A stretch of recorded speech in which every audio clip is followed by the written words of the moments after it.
Hello, and welcome back to the Athlete Playbook Podcast. My name is Simone Harper, and I'm your host. Today we have a very special guest, Butta. My name is Rebekah Haynes, better known as Butta. Let's see. I ran track with Simone at Georgia State for 2 years. I went to UGA for a little bit, and then I moved to Chicago. Now I'm in real estate, and I'm a new mom. I have a 3-month-old. Baby B. Yep. So if you hear little baby noises, she's right here. Yeah. Okay. Well, thank you for coming and joining us today. I'm honored to be here. So we're just going to touch on a few things that we feel is important. But I do want to start out with the transition from high school to college. How was your transition for track and field from high school to college when it comes to coaches, just everything, the whole nine? Whew. I would say it was a really big adjustment at first. I came from a really small private school. Like we had asphalt on our track. So we couldn't host meets. Dang. So like I was running on cement for practice. In high school? In high school. Oh, dang. We ran on concrete tracks in middle school. Yeah. So like my shins were tore up. My knee was not doing great. We had I always had really sweet coaches in high school, but they were like the extra coaches. So it was like a football coach that was out of season, or like the middle school soccer coach, or like just kind of like extra teachers or extra coaches from other sports that would kind of fill in to help us out. Okay. So I didn't have like a ton of expertise or like technique direction, I would say at that point. I was kind of just doing the best of what I had. So you were just talent. Yeah, it was basically just like doing what I could do, watching videos. I joined a club track team. Shout out your track team. Yeah, shout out to Zoom, ATL Zoom. Well, first it was Jackrabbit, and then ATL Zoom. So I had Coach Allen and then Coach Henry Jones, who both really helped me kind of get into a routine and figure out like, okay, this is what I need to work on, and this is what will make me better versus just going out there and just running and trying to figure it out. Okay. You didn't tell them what you did. Tell them your event. I was 60-meter indoor, 100-meter dash. I was 200 in high school, but I only ran the 200 I think indoor. Okay. And then maybe like once at Georgia Tech. Yeah. And then 4x1, and then 4x4 in college only when our coach was in a mood. I never trained for that. But sometimes it did happen. So real. What do you think was the hardest part about going from, summer track or like those coaches to, I don't want to just flat out say Georgia State, but college track? Like, you just say, what was the biggest or hardest thing, I think, first of all, you don't realize how much time that you're going to spend with your coach as well as your teammates. In my mind, it's like, okay, I will see people at practice. That's it. But in college, I mean, you've got weights with the coaching staff. Then you've got whatever extracurricular meetings with them that you have to do. And then you've got practice, but it's not like club practice where you're going after school and it's an hour and a half. You get in, you get out, you go home. It could be 2 hours. It could be 3. Then you've got team events. You've got travel. So there's so much time that you're spending with these people, for better or worse. I would say, like in our case, it was awesome. Yeah. Like, I got to hang out with you every day. Literally. Multiple times a day. Live in the same building. We lived in the same building. We ate at the same time. Yeah. We had the same classes. Like our schedules were the exact same. So study hall. Yeah, study hall. So that was great. But as far as if you have a teammate or if you have a coach that you don't really get along with, you are spending an absorbent amount of time with them, whether or not you get along. Yeah. So I would say that was like the hardest thing was like, and like I'm a really, I feel like independent person. Like I like to build my schedule and I like to kind of do what I want to do when I want to do it. Mm-hmm. And it's good, I think, in preparation for like holding a job and having schedules like that as an adult. Yeah. To say like, okay, I have somebody's telling me where I have to be at all times, Mm-hmm. and getting used to that. But that was definitely an adjustment of I have no free time really Mm-hmm. of my own except like maybe a Friday night Yeah. or like a Sunday. That's true. I literally wasn't even thinking about like how much time we all spent together. I know like our core teammate group, that our friend group that we used to spend a lot of time with, but I forgot like your other teammates and your coaches. Like you're really around them 24/7, honestly, until you go home, go to sleep, or weekends And then they too. still might be in your phone. Yeah, Like they still might be in your phone. So when it comes to coaches or teammates that are kind of difficult to get along with, and you have to spend that much time with them, what do you recommend people do? Like, how can you get used to that or like get around that? I think the biggest thing is you have to remember like, okay, why am I here? Mm-hmm. What is my objective? Mm-hmm. And if you're going to practice, my objective is to get better and to compete at the highest level that I can compete. Right. And if I am using all this energy to be annoyed or bothered or whatever Mm-hmm. about people that I literally can't choose, if I have to be around them. Mm-hmm. So I can either ignore them and just do what I'm there to do, or I can use all this energy to be upset or to feel some type of way. But at the end of the day, like that doesn't help you feel better. Yeah. Because then you're just tired and you're frustrated and you're like, Mm-hmm. so I would say like just trying to come back to, okay, what's the point? Why am I here?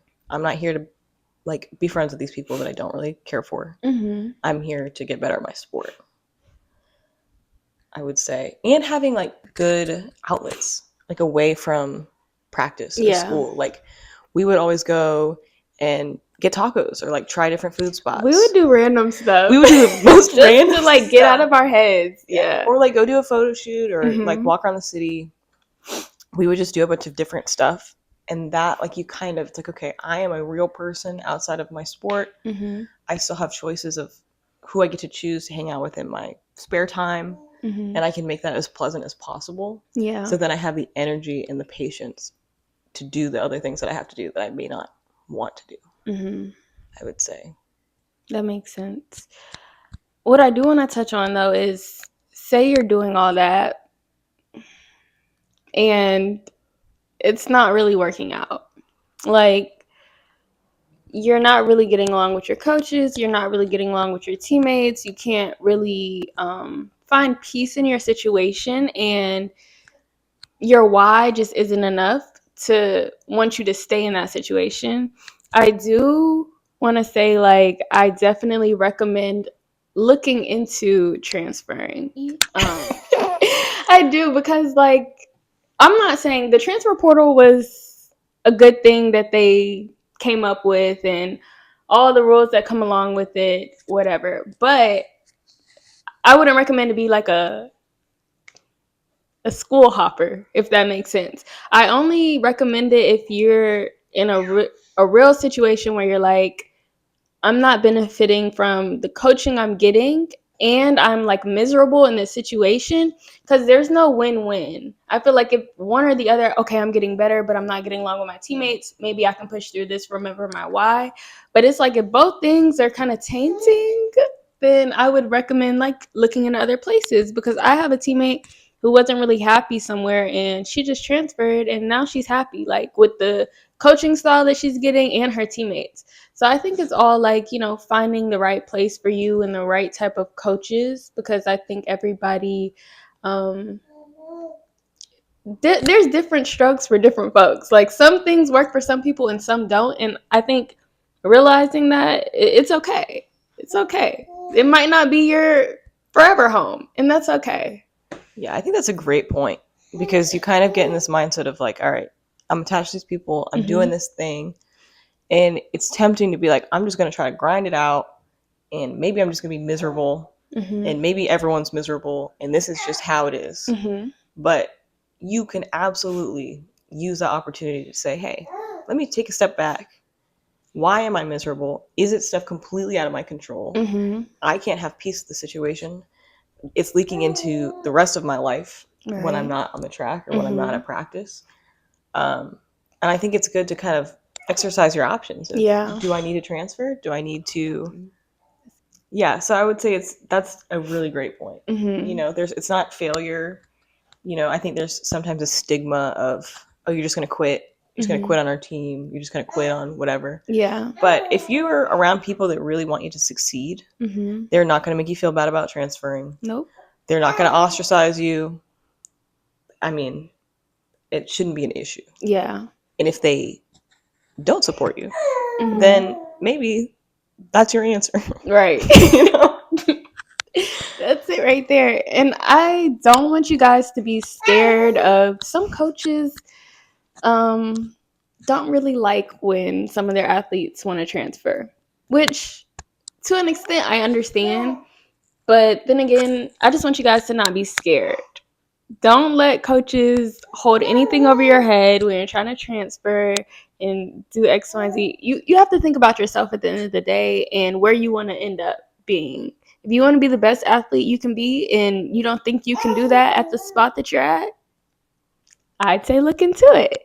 And when you're looking into it, be smart so you don't end up in another situation where you're unhappy as well. So, you know. Yeah, I think that's huge. And I think to kind of work through, a lot of coaches will, for lack of a better word, bluff. Mm-hmm. And they will come up with all these reasons why they're not going to let you transfer, or or I'm sorry, y'all. She has a cat, and I just got scared because I just saw something walking past. I was like, dang, that hit too close to home. It's Sage. It's Sage.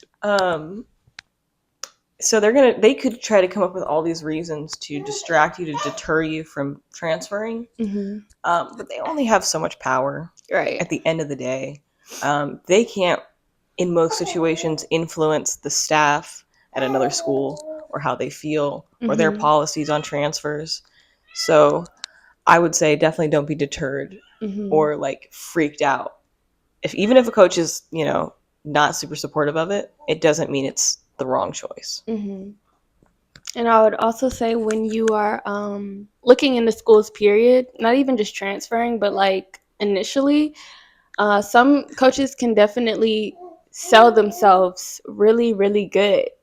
And I know it's going to be hard for you guys to like catch their bluff because you're kind of young and naive and like don't really know all the ins and outs until you get there. So I'll just say try to do your research. I said that in the first video that I did on if you want to go D1 X, Y, and Z, like do your research on these coaches. But like some of them can really, really sell themselves. They know how to talk a good game, and sometimes that should be the red flag. How good they're selling themselves, because you'll listen to them and then it's the total opposite. Yeah, I think like trying to have a level of discernment, and like you said, it's hard because they can be really great salespeople, and they can kind of get you excited and tell you all the things you want to hear. And coming out of high school, it's like, oh, this is gonna be awesome. This is my perfect place that I want to be.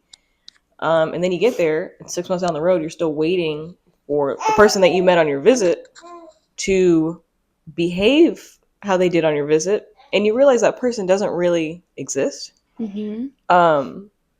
So definitely, like you said, like kind of see their track record. What athletes have they produced? How are their stats? What are their standings in their division or region or whatever? To kind of see like, okay, even if this person is difficult, will I be competing at the level that I want to compete at? Because like you said, if it's a lose-lose, if you're miserable and you're not performing, what's the point? But if it's like, okay, it's tough, but I'm going to do well and I'm going to succeed here, then you can kind of take the risk. But it's definitely something to look into. And I would also, if you can think about it when you're going on your visit or when you're talking to coaches, a lot of the time, at least in my mind, I felt like I was purely just trying to sell myself. this is why you want me on your team. This is why you want me here. This is why I'm, capable of being an asset on your team, Mm-hmm. versus, do I want to be here? Do I want you to be my coach? Mm-hmm. Are you worth my time? What can I get out of this? Right. Like, Mm-hmm. is this going to mutually benefit both of us? Right. Or am I just trying to convince you to like me? But I've kind of sidestepped or overlooked some potential things that down the road are going to be really hard to work through. Yeah. And you know what I was thinking about the other day? I think sometimes we put coaches on a pedestal, and sometimes people, like, when you think of a coach, you automatically think like, oh, this person is a good person. They're going to be looking out for my best interest. Like, because why else would they have their job? Yeah. So I don't, for the younger generation, I don't want you guys to automatically assume that just because somebody is a coach, that they're naturally a good person or naturally going to treat you well.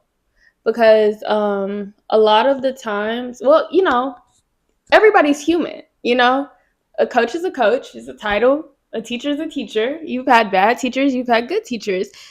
But I don't know why, I just, in my head, a coach is just like, maybe because I've had like really good coaches like growing up in high school, that you're not really thinking of Are they out to get me? bad character when it comes to a coach. You're just thinking, okay, yeah, like this can be fun, they're gonna be a good person.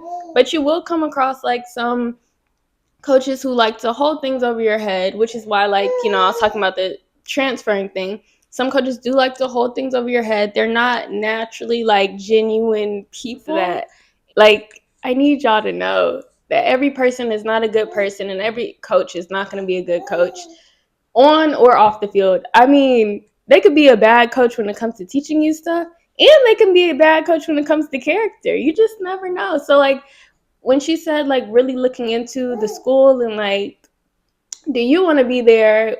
What will you benefit from, their team? That's something that you really want to look into as well, because mental health is like a real deal crisis when it comes to collegiate sports. And if things are already hard for you in your sport and you have to go through any type of abuse when it comes to coaching, as well as like other things in your life not going good, I think that's how a lot of things happen within, the collegiate mental health world.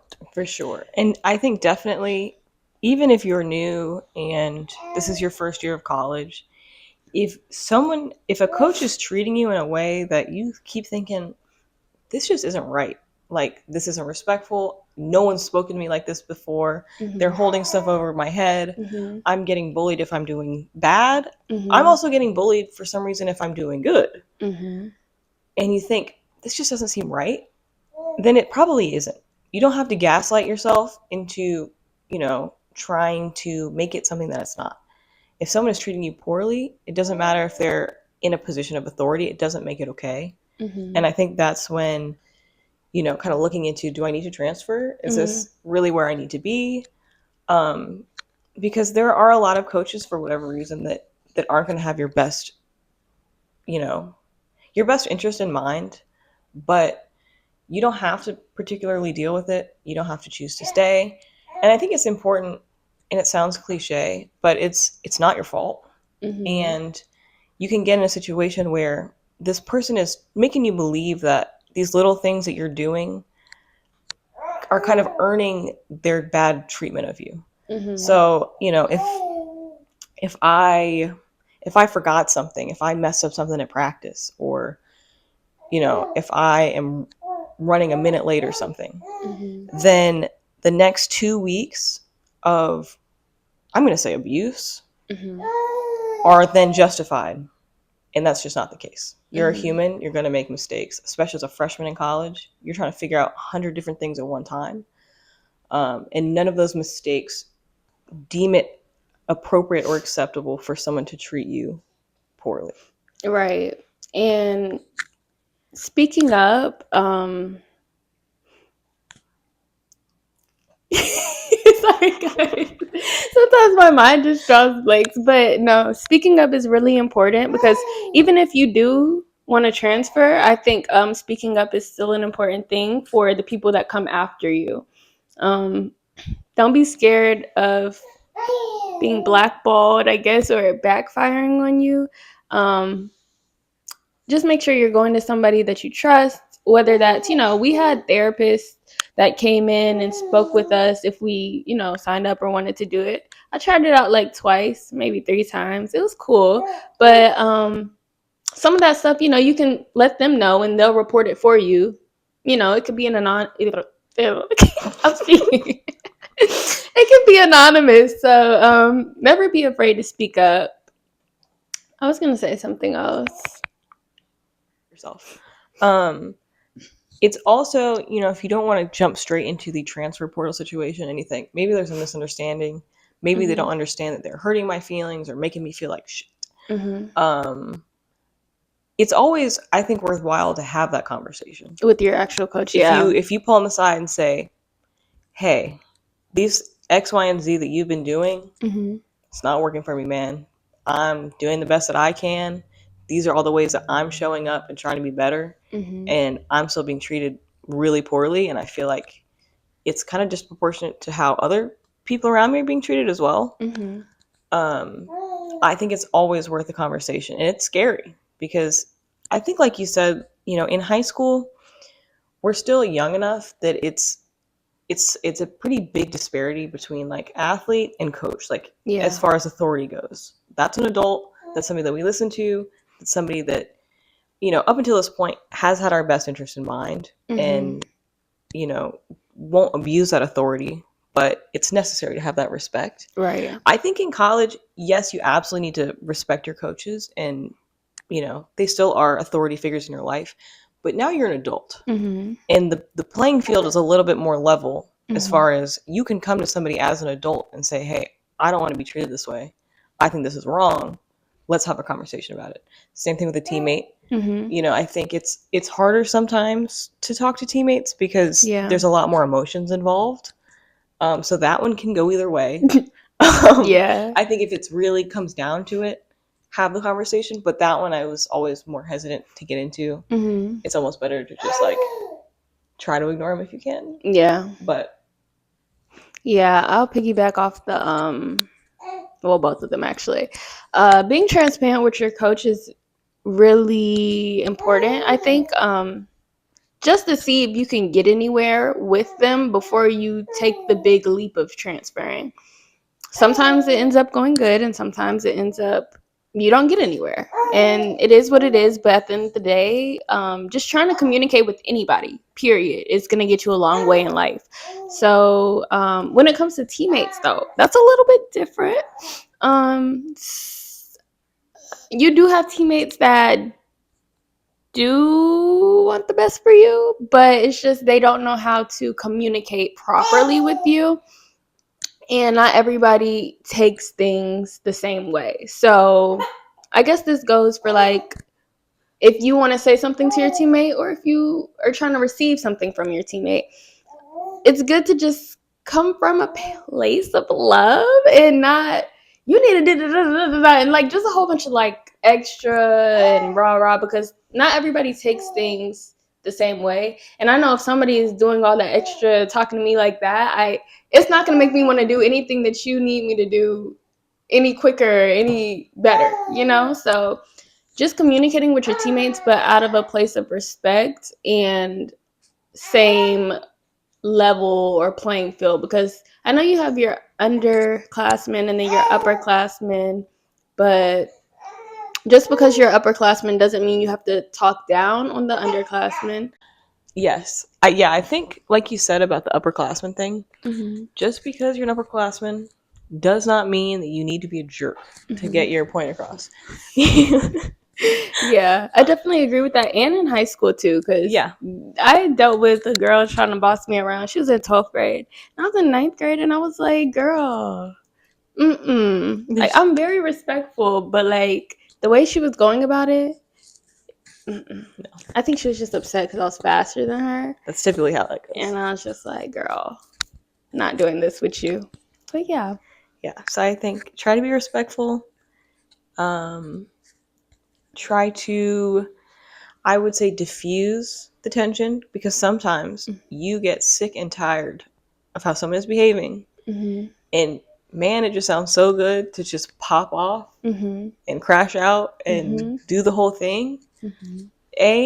It's not effective. 9 times out of 10, that's not going to make your situation better. It's probably going to make it worse. Mm-hmm. And at least for me, then I'm embarrassed because I know I'm better than that. And you got me out of my element. Mm-hmm. And then I have to come back and apologize to you, even though you're probably still being a jerk. Mm-hmm. So I think it's just to try to keep it as cute as possible. Right. And I think like you can navigate that in high school as well, because I know people go through things in high school and certain people like to talk to people like this, that, and third. But I think if you really work on how you communicate in high school, just transfer over once you reach college, it's basically going to be the same. It just, I don't know. There's no real difference with communicating with your teammates in No, college. I would say there's a bigger, at least for me, like there's a bigger range of Mm-hmm. personalities. Yeah. So I had to like Mm-hmm. work through like, all right, I haven't really been around somebody that behaves like this, Yeah. or I'm just not familiar with their conflict style or Mm-hmm. whatever it is. I would say that differs. Yeah. But if you're on a big high school team or if you're on a club team, you're around a bunch of different people. Like Mm-hmm.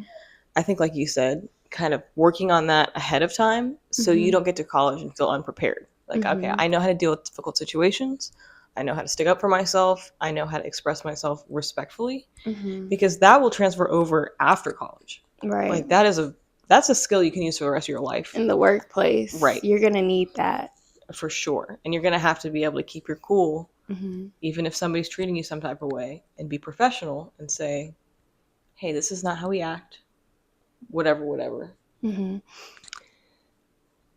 Speaking of that, we should speak about.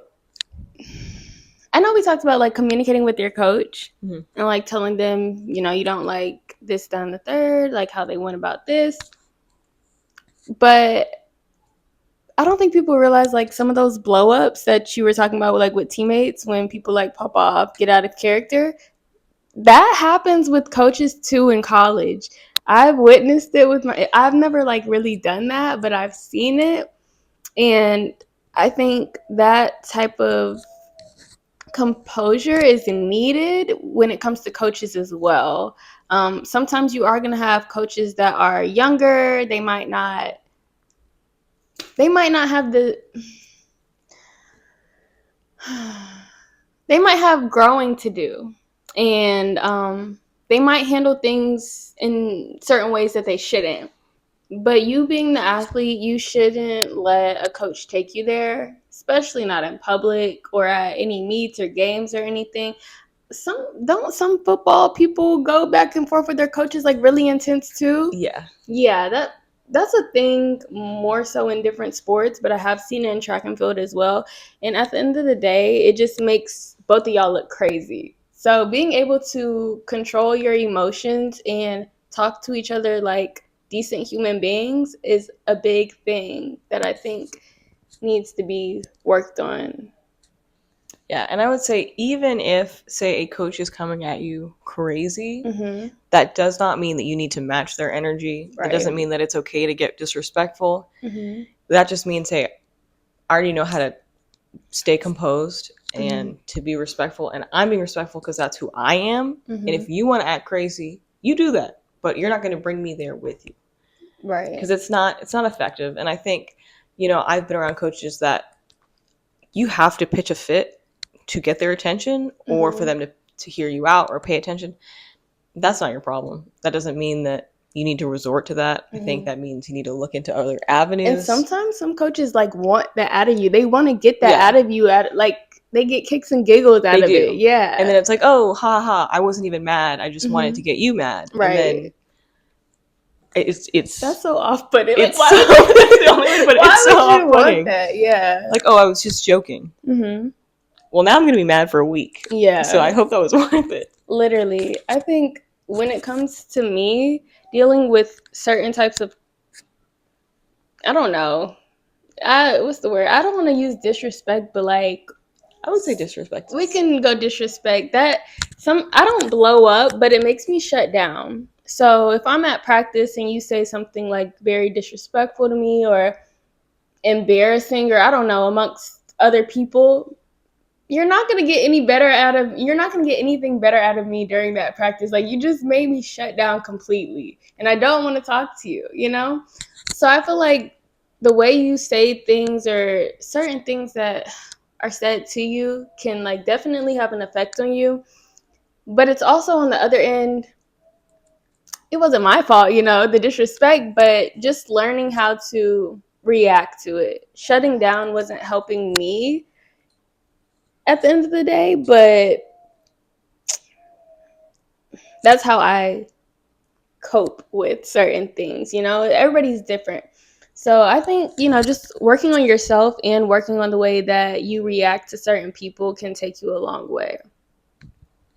Yeah, I think, because I mean, that'll take you a long way in life. Mm-hmm. Either way. Yeah. Because keeping your composure for you. Yeah. You're going to be disrespected, like, on every level, unfortunately. You're going to be disrespected some way, somehow. You will. Out in public. It is inevitable. That is how being an adult is. Yeah. And nobody told you that. We are here to tell you that. Yeah. And it doesn't mean that, because how do I word this? My first instinct is to look into what I'm doing. What behavior am I doing that is making this person act like this, or be rude, or rubbing them the wrong way? When in reality, a lot of people, it's a personality thing. Yeah. That's just how they know how to communicate. Or they're just disrespectful people. But I think try not to be too hard on yourself. Yes, make sure you're showing up. Be on time. Wear the right uniform. Do the things that you know you need to do to get better. And don't give people around you ammunition to treat you poorly based on you slacking. I don't think it's a good excuse, even if somebody's being rude to you, to say, well, I'm going to give up, these responsibilities I have, I'm not going to do them because you're going to be rude anyway. That's only going to hurt yourself at the end of the day. Shit. What? I forgot. I was bringing that around and I forgot. That was a good one, though. Like, making sure you're doing what you need to do so they don't have anything else to point out, Right. And if I'm killing myself to have my ducks in a row, and I'm still getting, can we cuss on this? Yeah, you're fine. And I'm still getting shit on, it's not me. And, you got to figure out the solution that works for you, whether it be a conversation, whether it be the transfer portal. You can only do so much at the end of the day. Yeah. I feel like I had a question for you. You had a question for me? I had a question for you. Little old me. As a transfer athlete, what was it like trying to assimilate into a new team, and like a new coaching staff, a new school? How was that process for you? Okay, I'm going to be honest with you guys because you guys don't really know me. I am awkward in person. I don't talk that much unless I actually know you. So when I transferred, I was kind of nervous. I'm not going to lie. But when I did get there, it wasn't that bad. Did I talk? No. I don't think I talked for the first 2 weeks. I didn't really talk to my coach. I didn't really talk to my teammates. To the point where my coach kind of was like, does this girl talk? And plus, I was laid out like the first week of practice because his coaching style was way different than the one at Georgia State. So I was going through it, though. I was. But I think it was well worth it. Yeah, I think that was a really great choice that I made, and I think maybe I should have made it sooner, but I think everything does happen when it's supposed to happen, how it's supposed to happen. So yeah, the transition was definitely hard, though, just because of the different coaching styles, but turns out that coaching style worked better for me. So I don't know, yeah. When it came to teammates, though, we didn't really have a big team, one. And coming from Georgia State, it was all girls. So I went to a team that was boys and girls. So that was kind of different for me, in a sense. But yeah, no, it wasn't anything crazy, but it was just kind of tough. But it ended up working out. For athletes that are looking at different programs, Mm-hmm. to see if they're interested, what would you say pros and cons, co-ed, boys and girls, or all girls, Um, from your experience? from my experience, I think you're gonna have some. I think when you think of like all girls, you think, oh, drama, which it was for sure. But when I went to like a mixed team, it was a little drama as well. So I feel like you're gonna get that either way it goes. But I don't know. I think I liked it better when it was co-ed, just because you just, I don't know. I just feel like it's a balance. It's not too much of like one thing. It's just, it's all balanced and it's different personalities. And, I think having men there kind of brings it down a little bit. So it's not just surrounded by girls all. It's definitely a different beast. Yeah, definitely. Definitely is. Which, to the drama thing, Mm-hmm. I mean, it doesn't matter what team you're on, there will be drama. Right. Even on my tiny school team in high school, Mm-hmm. there was still drama. Right. So I think it can be tempting Mm-hmm. to be involved in the drama. Mm-hmm. It's entertaining if it's not about us. Mm-hmm. And sometimes, like, oh, like, I want to be involved. I want to make friends. Mm-hmm. Everybody's kind of jumping on this bandwagon. Mm-hmm. Like, let me involve myself. But I think at the end of the day, it's only going to hurt you. Yeah. Because then, like we said earlier, you're around these people 24/7. Mm-hmm. And some people, once they have beef with you, that's it. Yeah. They're not going to get over it. Mm-hmm. And then you might have 4 more years with this person over something that was not a big deal to begin with. Mm-hmm. You know? When it comes to drama, I would say if you like that type of stuff and you find it entertaining, like reality shows and all that, I would say enjoy it from a distance. Just don't be involved, right? Yeah, just don't be involved. Yeah, it's never worth it. If you can, try your best, like, not to mess with anybody on the team. Please don't mess with anybody on the team. I want to give that advice to y'all. Because like we said, you have to spend so much time with these people. And it's like, if anything messy goes on or anything like that, you have to wake up, see these people every day, every bit, every hour. Like, it just will be too much. So I would just say don't even do it. And even like with other teams, like, what do we have? 55,000 people at Georgia State, something like that. Huge campus. Yeah. A lot of people. But if something messy happened between you and another sport, or a different team, whatever, everybody's gonna know. But I don't know. Some people like athletes though.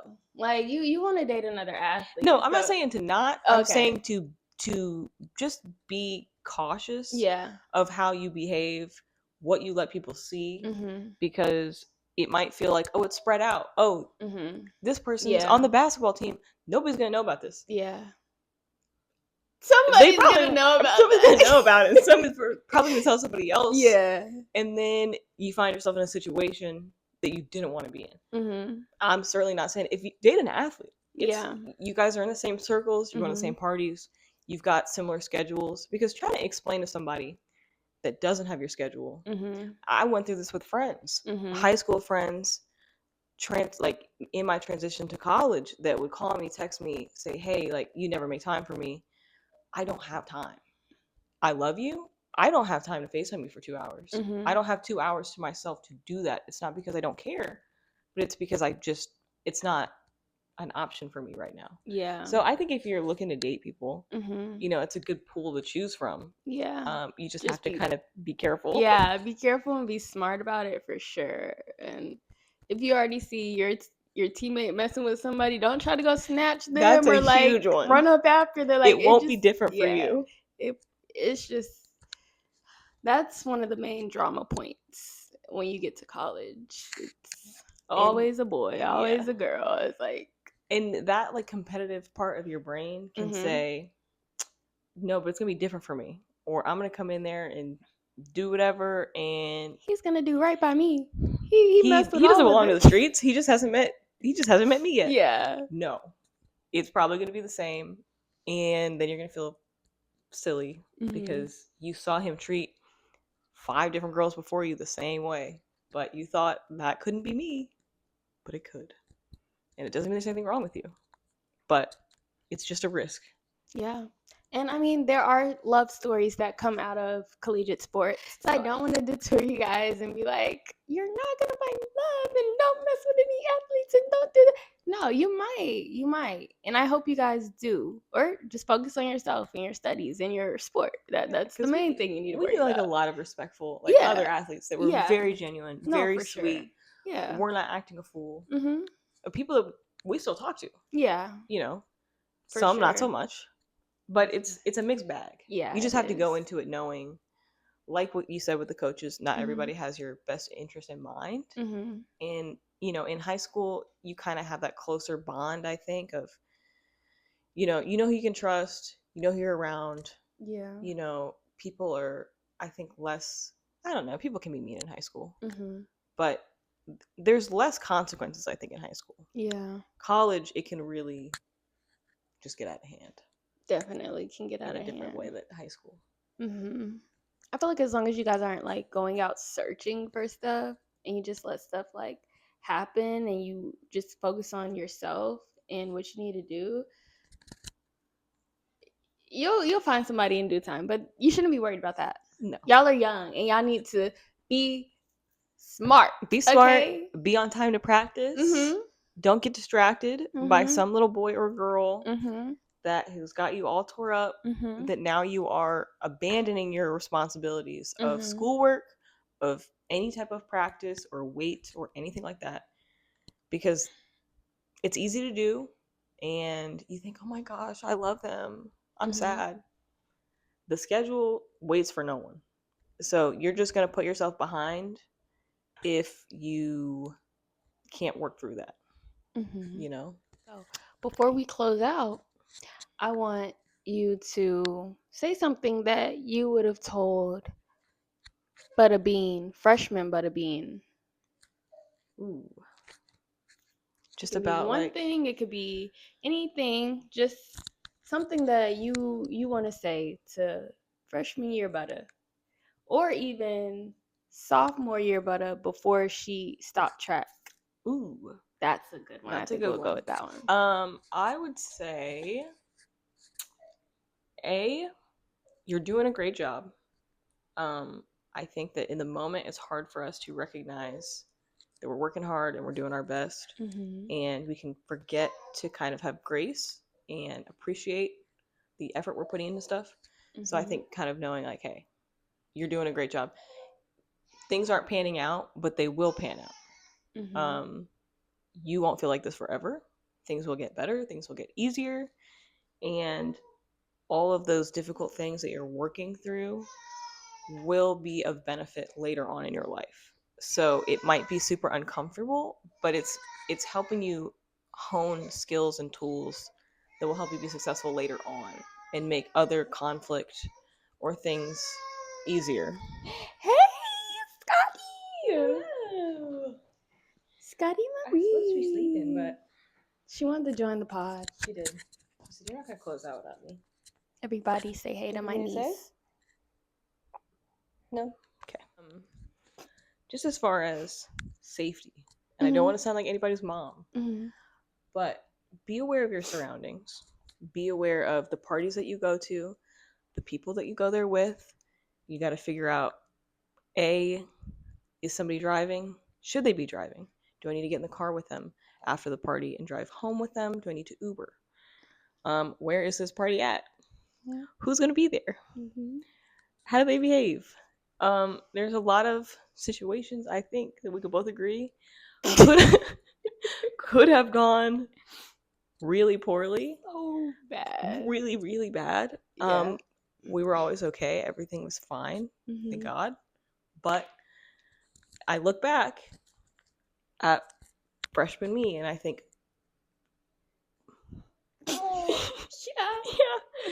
Yeah, I do too. Like a lot of the parties or things we did or went to, it's only by the grace of God that we are alive today. Let me just say Truly. that. And I And don't say that lightly. yeah, it's not taken lightly. And I just want you guys to be way better than we were. Always make sure you're sharing your location with at least one teammate. I shared mine with a few of my teammates, and I also shared it with my parents because I really didn't care if they knew where I was.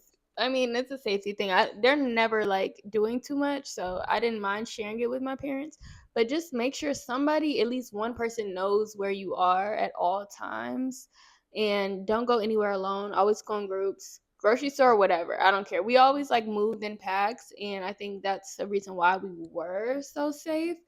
Even when we did go places maybe we shouldn't have gone, but you know, we lived to see some more days. So Yeah, just be because smart. yeah, and all it takes is once, Yeah, it only takes one you time. know. And I would just hate for something that as innocent as we were, and we didn't think we were up to anything that could have been bad. Right. Looking back, Yeah. So safety is a very important thing. Make sure somebody has your location and knows where you are, and move in packs and never alone, and never consume too much alcohol, and be smart about what you're drinking, who you're drinking with, and don't put your cup down. don't put your cup down. If you put it down, get another one. Get another one, because don't take a drink from somebody, even somebody that you know. Yeah. Because I've seen situations where you think this person's cool, this person's fine. Mm-hmm. That person is not cool or fine, Mm-hmm. and neither is my drink anymore. Mm-hmm. So it might feel paranoid in the moment, especially if you're around people that kind of aren't being cautious, Mm-hmm. and you might feel like I'm kind of being, I don't know, a square. Mm-hmm. You're not. You're just being safe. I feel like there's nothing wrong with safety. Nothing at all. And know your limits. If you already know you're pretty drunk, don't keep drinking. Don't let people pressure you into keep taking shots. If you know that you're there already, just stop. Because I would hate for you guys to end up on somebody's Instagram or social media, and it's just a lot. That's why I said, like, make sure you're around people that you trust, because if somebody's recording you like blackout drunk on the ground and posting it thinking it's funny, that is not your friend. That's not your friend at all. So I think that's it. I think that's all we have for you guys today. I think we hit a lot of stuff. I think we did too. It was a great conversation. Yeah. Thank you for having me. Well, thank you for It was coming. a pleasure. Thank you. Thank you. And thank you, Scotty. Say thanks for having me. Thanks for having me. She's like, I'm not worried I'm about looking at that pumpkin. Yeah. I don't know what's going on.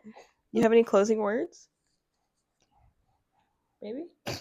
No? She's like, get that away from me. She's like, I don't want to talk right now. But thank you guys for tuning in, and I'll see you guys in the next episode. Bye.